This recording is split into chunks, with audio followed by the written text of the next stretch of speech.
24/7 Teachers Training, a lesson-by-lesson tutorial for homogeneous teaching.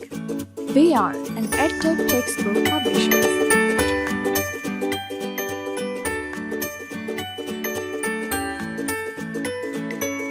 بسم اللہ الرحمن الرحیم. السلام علیکم محترم ٹیچر. سنو مین پبلشرز کی جانب سے خوش آمدید. یہ سیشن تیسری جماعت کی اردو کے باب نمبر 7 پر ہے، جو کہ ایک نظم پر مشتمل ہے.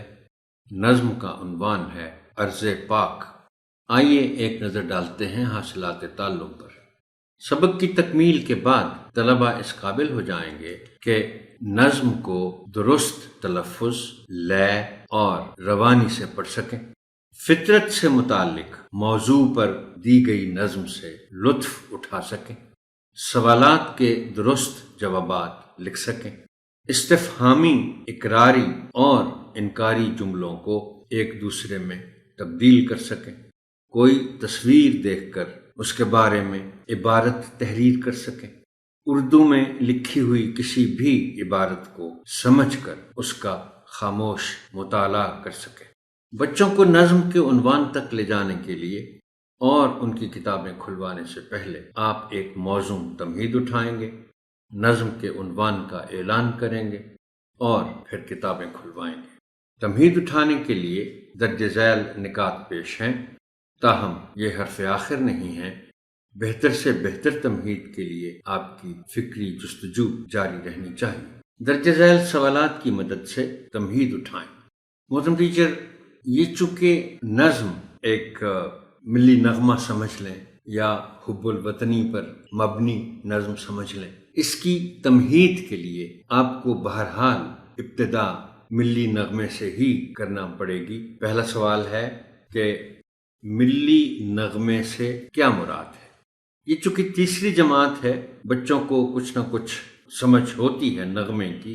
ہو سکتا ہے لفظ ملی ان کے لیے نیا ہو، تو آپ سوال پوچھنے کے بعد لفظ ملی کی وضاحت کر دیں تو کوئی مذائقہ نہیں ہوگا.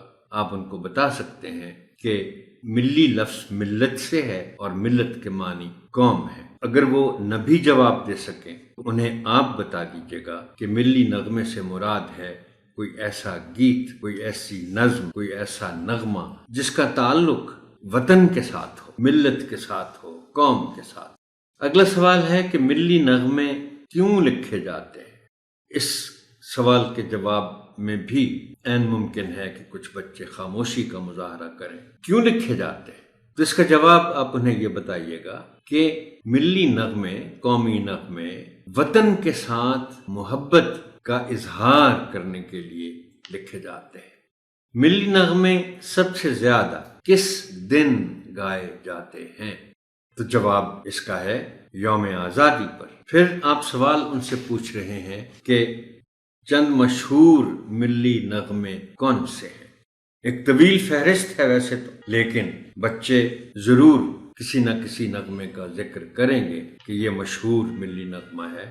آپ اپنی طرف سے چند نغموں کا حوالہ دے سکتے ہیں.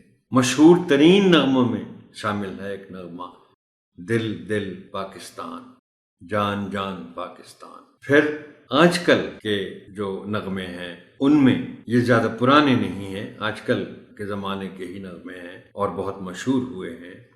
ہمیں پیار ہے پاکستان سے عاطف اسلم نے گایا ہے. پھر پاکستان زندہ باد ساحر علی بگا نے گایا ہے. یہ ایک پرانا نغمہ ہے جو بہت مشہور ہوا تھا. ہمارا پرچم یہ پیارا پرچم ناہید اختر کی آواز میں ہے. پھر یہ ایک نغمہ جو بہت خوبصورت آواز نیرہ نور نے گایا تھا، وطن کی مٹی گواہ رہنا. بہت خوبصورت شاعری اس کی اور نیرہ نور کی آواز بڑی یکتا آواز. پھر یہ بہت ہی پرانے نغموں میں اس کا شمار ہوتا ہے اور یہ بہت مقبول ہوا تھا محمد علی شہکی کی آواز میں، میں بھی پاکستان ہوں تو بھی پاکستان ہے. اور محترم ٹیچر، تمہید کے دوران ان سوالات کی مدد سے، جیسا کہ میں ہر بار لکھتا ہوں کہ درجہ بالا سوالات پر مبنی گفتگو کے نتیجے میں بچوں کو نظم کے عنوان تک لے جائیں. میں کوئی حرج نہیں سمجھتا کہ بچوں کو اس گفتگو میں پوری طرح شریک کرنے کے لیے آپ ایک دو نغمے ان کو ایک ایک دو لائنیں آپ بے شک اپنے موبائل کے ذریعے یوٹیوب کے ذریعے آپ ان کو سنوا بھی دیں، دکھا بھی دیں۔ اب آپ اشعار کی بحر اور لے کا خیال رکھتے ہوئے نظم کی قرأت کریں گے۔ آپ کے لیے میں قرأت کرتا ہوں۔ اب اشعار کی بحر میں اگرچہ اس سے پہلے بھی کسی نظم پر بات کرتے ہوئے اس کے معنی بتا چکا ہوں۔ بحر اور لے کیا چیزیں ہیں؟ بحر تو ہے وزن اشعار کا، اور میں شاید ایک سے زیادہ مرتبہ آپ سے گزارش کر چکا ہوں کہ شعر اگر وزن کے ساتھ نہیں پڑھا جا رہا تو پھر سمجھ لینا چاہیے کہ سننے والا اگر کوئی باذوق شخص ہے، باعلم شخص ہے، تو وہ اپنی شاید ناگواری چھپا بھی نہ سکے۔ وزن اور اشعار لازم و ملزوم ہیں، اور لے کے معنی ہے سر کے، جیسے کہ میں اس سے پہلے بھی ذکر کر چکا ہوں کہ شاعری میں ایک موسیقیت ہوتی ہے، اسی لیے لے کی بات ہوتی ہے جس کے معنی ہے سر۔ عرض پاک، عرض پاک تیرا نام، تجھ سے ہم سب کا مان، سب جگ میں ہے تیری شان، عرض پاک تیرا نام، تیری لاج اپنی لاج، تیری آن اپنی آن، واریں تجھ پر اپنی جان، نگر نگر ڈگر ڈگر، لگن تیری صبح و شام، عرض پاک تیرا نام۔ محترم ٹیچر، ایک گزارش کر دوں کہ یہ چونکہ مختصر یعنی چھوٹی بحر کی نظم ہے، اب دیکھیں نا بہت چھوٹے چھوٹے مصرے ہیں اس کے، تو اس طرح کی نظم کو پڑھتے ہوئے وزن کے ساتھ پڑھنا ذرا سا مشکل ہوتا ہے۔ اس کو پہلے سے تیاری کرنی پڑتی ہے کہ میں اس کو کس طرح پڑھوں گا۔ جیسے میں نے پڑھا کہ عرض پاک تیرا نام، تجھ سے ہم سب کا مان، سب جگ میں ہے تیری شان، عرض پاک تیرا نام، تیری لاج اپنی لاج، تیری آن اپنی آن، واریں تجھ پر اپنی جان، نگر نگر ڈگر ڈگر، لگن تیری صبح و شام، عرض پاک تیرا نام۔ طلبہ سے نظم کی قرأت کروائیے اس ہدایت کے ساتھ کہ وہ لے اور آہنگ کا خاص خیال رکھیں۔ اب دیکھیے، بحر اور لے کے میں نے آپ کو معنی بتا دیے۔ آہنگ کا اس سے پہلے یقیناً کہیں ذکر ہوا ہوگا، میں نے آپ کو اس کے معنی بھی بتائے ہوں گے، لیکن آہنگ کا مطلب ہے آپ کی آواز۔ اب آواز میں، آواز صرف ساؤنڈ تو نہیں ہے، آواز تو وائس ہے، اور آواز کا حصہ ہے آپ کا زیر و بم، آپ کا اتار چڑھاؤ جس کو کہتے ہیں بولنے کا۔ تو آپ کو نظم پڑھتے ہوئے، چونکہ آپ نے نمونے کی پڑھائی کرنی ہے، نظم کی نظم خوانی کرنی ہے نمونے کی، کوشش پھر آپ کیجیے گا، جیسے میں نے کہا کہ یہ نظم چونکہ چھوٹی بحر کی ہے، اس کو وزن کے ساتھ پڑھنا ذرا مشکل ہے، لیکن اس مشکل کو آسانی میں تبدیل کرنے کے لیے آپ پہلے تو خود اسی طرح کوشش کیجیے گا کہ آپ پڑھیں، اور پھر آپ بچوں سے بھی اسی بحر، لے اور آہنگ کے ساتھ یہ نظم پڑھوائیں، چاہے آپ کو تھوڑا سا زیادہ وقت اس پر خرچ کرنا پڑے۔ طلبہ کو مشکل الفاظ کے معنی بتائیے، سمجھائیے اور تختہ تحریر پر لکھیے۔ آپ کی آسانی کے لیے چند الفاظ اور ان کے معنی ذیل میں پیش کیے جا رہے ہیں۔ عرض زمین، اور اس سے عرض پاک اگر ہم بناتے ہیں تو پھر پاک زمین۔ مان، فخر، شان۔ میں اسی لیے ہر باب پر سیشن میں ضرور کہتا ہوں کہ آپ جملے ضرور بنوائیے، خود بنا کر تختہ تحریر پر لکھ کے بچوں کو دکھائیے۔ اب مان جیسے لفظ ہے تو یہ صرف معنی بتانا کافی نہیں ہے، کیونکہ مان کے کچھ اور شیڈ بھی ہیں۔ اب فخر بنیادی طور پر اور چیز ہے، مان اور چیز ہے، لیکن اگر آپ کہتے ہیں کہ اس نے بڑے مان کے ساتھ مجھ سے یہ چیز مانگی، اب یہ فخر نہیں ہے، بھرم کی سینس میں ہے۔ مان ہے اس کو یہ یقین ہے، یہ یقین کے معنی میں ہے، اس کو بھروسہ ہے کہ میں جس سے یہ چیز مانگ رہا ہوں وہ مجھے دے گا، یہ ہے مان۔ جگ، دنیا، زمانہ، لاج، عزت، آن، عزت، وقار، واریں، قربان کر۔ اور یہ لفظ عین ممکن ہے کہ بچوں نے سنا ہوا ہو، واری جاؤں، واری واری جاؤں، تو وارنا دینا، نظر کرنا، نگر، شہر۔ اس لفظ کا ذکر مجھے یاد ہے جو سبق حضرت داتا گنج بخش رحمۃ اللہ علیہ پر تھا، اس میں لفظ آیا تھا داتا کی نگری، اور میں نے آپ کو بتایا تھا کہ نگری چھوٹے شہر کو کہتے ہیں، نگر بڑے شہر کو کہتے ہیں۔ اور آپ کو یاد ہوگا کہ میں نے یہ اندازہ تھا میرا کہ یہ لفظ تب شروع ہوا، نگری، داتا کی نگری، جب لاہور بہت چھوٹا تھا۔ ڈگر، راستہ۔ نظم کا مرکزی خیال بیان کریں، ہر شعر کی نثری ترتیب کریں اور اس کا آسان فہم مطلب بیان کریں۔ بہتر تفہیم کے لیے درج ذیل اہم نکات نوٹ کریں۔ عرض پاک تیرا نام، آپ کو چونکہ اشعار کی تشریح کرنی ہے، تفصیل بتانی ہے۔ عرض پاک تیرا نام کا مطلب ہے پاکستان، جس کے معنی ہیں پاک لوگوں کے رہنے کی جگہ۔ یہ بات بھی کسی باب کے حوالے سے میں شاید کر چکا ہوں کہ جب آپ کہتے ہیں پاکستان تو اس کو اگر آپ اس کے ارکان میں تقسیم کریں تو دو بنتے ہیں، پاک اور ستان۔ ستان کے معنی ہیں جگہ کے، مقام کے، جیسے بلوچستان ہے، ریگستان ہے۔ اسی طرح ارض زمین ہو گیا، پاک پاک ہے، تو ارض پاک کا مطلب ہوا پاکستان، یعنی پاک لوگوں کے رہنے کی جگہ۔ تیری لاج اپنی لاج کا مطلب ہے کہ اگر تیرا نام دنیا میں اونچا ہے تو ہماری بھی عزت ہے۔ بچوں کو تو شاید سمجھ آئے یا نہ آئے، میں آپ کے لیے یہ بات ضرور کہوں گا کہ ہم بعض اوقات کہتے ہیں نا کہ پاکستان کے پاسپورٹ کی عزت اب بڑھ گئی ہے یا عزت نہیں رہی خدا نخواستہ۔ تو اس کا کیا مطلب ہوتا ہے کہ اگر پاکستان کی دنیا میں عزت ہے تو ہماری بھی عزت ہے۔ ملک کا جو امیج ہے وہ بہت اہم ہے۔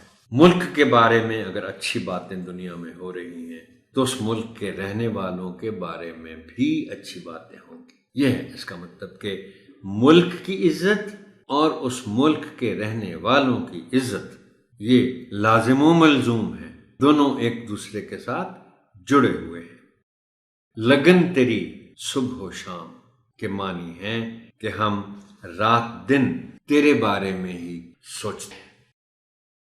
عملی طور پر صورتحال کیا ہے اس پر تو میں فی الوقت تبصرہ نہیں کر سکتا، لیکن یہ چونکہ ملی نغمہ ہے، آپ بچوں کو یہی بتائیں گے کہ ہمیں ہر وقت، صبح و شام کا مطلب ہے کہ ہر وقت ہم تیرے بارے میں ہی سوچتے ہیں۔ اب کیا سوچتے ہیں؟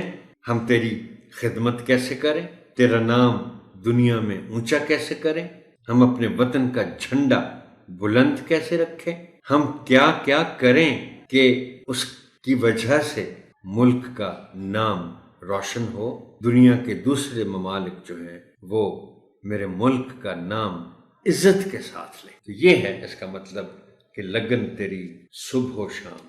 اب ہم آتے ہیں متعلقہ حاصلات تعلم کے حوالوں کے ساتھ مشق، زبان شناسی اور لکھائی کے کچھ اہم پہلوؤں کی طرف۔ پہلی سرگرمی ہے دی گئی عبارت کی پڑھائی، صفحہ نمبر 42۔ حاصل تعلم ہے اس کا کہ طلبہ متن کو فہم، درست تلفظ اور ادائی سے پڑھ سکیں۔ یہ عبارت پانی کی اہمیت پر ہے۔ پانی کی اہمیت پر دی گئی عبارت کو بچوں سے صحیح تلفظ اور روانی کے ساتھ پڑھوائیں، اور اس کے بعد آپ نمونے کے طور پر خود ان کو پڑھ کر سنا سکتے ہیں۔ میں بھی آپ کو پڑھ کے سنا دیتا ہوں۔ پانی کی اہمیت۔ پانی کے بغیر زندگی کا کوئی تصور نہیں ہے، اسی لیے اللہ تعالی نے ہماری زمین کے تقریباً 3/4 حصے میں پانی پیدا کیا ہے۔ کوئی بھی انسان، جانور، پرندہ یا پودا پانی کے بغیر زندہ نہیں رہ سکتا۔ ہماری زندگی میں پانی کی بہت زیادہ اہمیت ہے۔ ہم نہانے، کپڑے اور برتن دھونے سے لے کر بڑے بڑے کارخانوں میں بھی پانی استعمال کرتے ہیں۔ ہم پانی مختلف طریقوں سے حاصل کرتے ہیں۔ بارش سب سے بڑا قدرتی ذریعہ ہے جس کی وجہ سے زمین سیراب ہوتی ہے۔ اس کے علاوہ ندی، نالے، دریا، جھیلیں، آبشاریں، پہاڑوں پر گلیشیئر کے پگھلنے اور سمندر سے پانی حاصل ہوتا ہے۔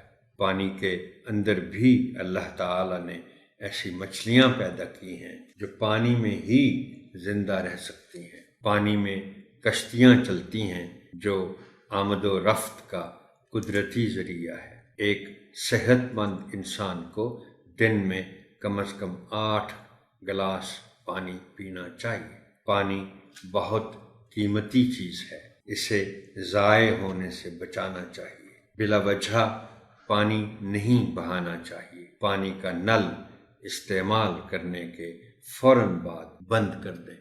ہمیں ابلا ہوا یا فلٹر کا صاف پانی پینا چاہیے۔ محترم ٹیچر، یہ جو مختصر سی عبارت آپ بچوں سے پڑھواتے ہیں، ان کی اغلاط کی اصلاح کرتے ہیں اور پھر خود نمونے کے طور پر پڑھ کر سناتے ہیں، اس میں 2-3 جو اہم چیزیں ہیں، دیکھیں وہ ان کا تلفظ ہے، ان کا زیر و بم ہے اور ان کا لہجہ ہے، ان کی آواز ہے۔ چلے میں ایسے کرتا ہوں کہ اس مختصر سی عبارت میں ان الفاظ کو اجاگر کرتا ہوں جن کے درست تلفظ پر ہم اب تک زور دیتے رہے ہیں۔ میں صرف ان الفاظ کو صحیح تلفظ کے ساتھ پڑھ دوں گا، ایک ایک لفظ کو۔ زندگی، تصور، پرندہ، زندگی، زیادہ، بہت، مختلف، بارش، سمندر، قدرتی، صحت مند، قیمتی، ضائع۔ دیکھیں نا، بہت سے لوگ ضائع کہتے ہیں، غلط ہے، ضائع۔ تو یہ ہیں وہ چیزیں جن کا آپ نے خیال رکھنا ہوتا ہے۔ اب اس سرگرمی کا حاصل تعلم ہے کہ طلبہ متن کو فہم، درست تلفظ اور ادائی سے پڑھ سکیں۔ اس کے بعد کی سرگرمی ہے تخلیقی لکھائی، صفحہ 43 پر، جس کا حاصل تعلم ہے، اور اس میں وہی ہم نے کام کرنا ہے کہ جملے لکھوانے سے پہلے تصویر پر طلبہ کے ساتھ گفتگو کریں تاکہ ان کے لیے جملے لکھنا آسان ہو جائے۔ طلبہ کوئی منظر یا منظر کی تصویر دیکھ کر کم از کم 10 جملوں پر مشتمل عبارت لکھ سکیں۔ اس کے بعد ہے صفحہ 43 پر ہی نظمیہ اشعار کو لے اور آہنگ کے ساتھ پڑھنا۔ یہ اشعار طلبہ سے پڑھوائیں اور تلفظ اور لے کو درست کریں۔ 4 شعر ہیں، میں بھی آپ کے لیے پڑھ دیتا ہوں۔ حاصل تعلم ہے کہ طلبہ نظم و نثر کو درست تلفظ، آہنگ اور روانی کے ساتھ پڑھ سکیں۔ یہی جی میں آئی کہ گھر سے نکل، ٹہلتا ٹہلتا ذرا باغ چل، وہاں اور ہی جا کے دیکھی بہار، درختوں کی ہے ہر طرف ایک قطار، کہیں ہے چنبیلی کہیں موتیا، گلاب اور گیندا کہیں ہے کھلا، بیاں کیجئے کیا ہری گھاس کا، بچھونا ہے مخمل کا گویا بچھا۔ یہ سیشن یہاں تک ہی محترم ٹیچر، آپ کی سماعت کا شکریہ۔ اللہ حافظ ناصر۔